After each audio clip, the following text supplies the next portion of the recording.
One day, a woman came to the Buddha. She was a prostitute. Many people did not respect her because of her job. The woman asked Buddha, "Can I change my life? Can I become good?" Understanding came. The Buddha smiled kindly. "Yes," he said.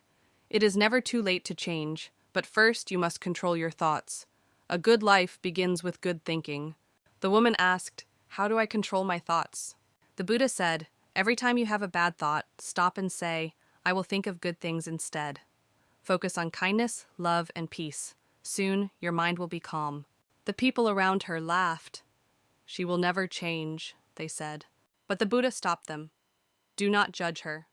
A small seed can grow into a big tree if it gets care and love, and she must be treated with respect." The woman followed the Buddha's advice. She worked hard to control her thoughts. Slowly, her life changed. She became calm, kind, and happy. Lesson: if you want to stop bad habits, start with your thoughts. Focus on good things, and your life will become better.